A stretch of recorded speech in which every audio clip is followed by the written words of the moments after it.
যেই গরুগুলো হাটের মধ্যে ছিল, খামারের মধ্যে ছিল, অথচ এখন সবার ঘরে ঘরে হাড়ির মধ্যে। অবাক লাগে, তাই না? এটাই আল্লাহ পাক আমাদের জন্য মুসলমানদের কোরবানি ফরজ করে দিয়েছেন। এটা যাদের সামর্থ্য থাকবে অবশ্যই করতে হবে। গরিব মিসকিনরা পেট ভরে মাংস খেতে পারবে বছরে একবার। Hello viewers, welcome to my another blog. কোরবানির ঈদে শুধুমাত্র পুরুষরাই শুধু কসাই হয় না, মহিলা মানুষরাও, ঘরের বউরাও অনেক কসাই হয়ে থাকে। তাই ঘরের বউদের উপরেও মেজাজটা একটু কম দেখাবেন ভাইয়ারা। কারণ শুধু আপনাদের মাথায় গরম থাকে না, বউদেরও মাথা কিন্তু গরম হয়ে থাকে আর মেজাজ খিটখিটে হয়ে থাকে। কারণ আপনাদের জন্যই মজার মজার রান্না করে আবার আপনাদেরকেই খাওয়ায়। তাই বউদের রান্নাকেও আপনার প্রশংসা করতে হবে। ওগো বউ, তোমার হাতে রান্না আজ বেশি মজা হয়েছে। কি দিয়ে রান্না করেছো? আজকে তো খুবই অসাধারণ লেগেছে তোমার হাতে রান্নাটা।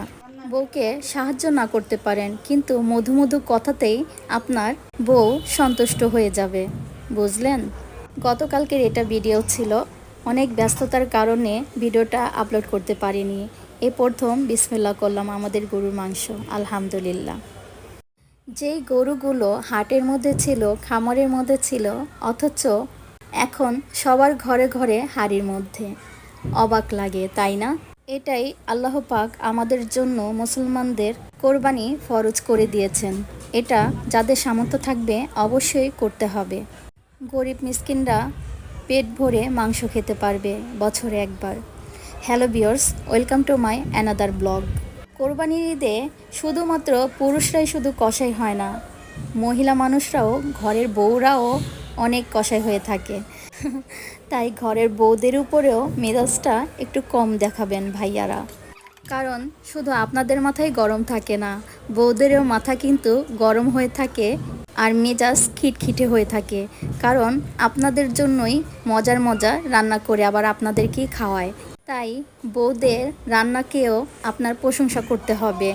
ওগো বউ, তোমার হাতে রান্না আজ বেশি মজা হয়েছে। কি দিয়ে রান্না করেছো? আজকে তো খুবই অসাধারণ লেগেছে তোমার হাতে রান্নাটা। বউকে সাহায্য না করতে পারেন, কিন্তু মধু মধু কথাতেই আপনার বউ সন্তুষ্ট হয়ে যাবে, বুঝলেন? গতকালকের এটা ভিডিও ছিল, অনেক ব্যস্ততার কারণে ভিডিওটা আপলোড করতে পারিনি। এই প্রথম বিসমিল্লাহ করলাম আমাদের গরুর মাংস, আলহামদুলিল্লাহ।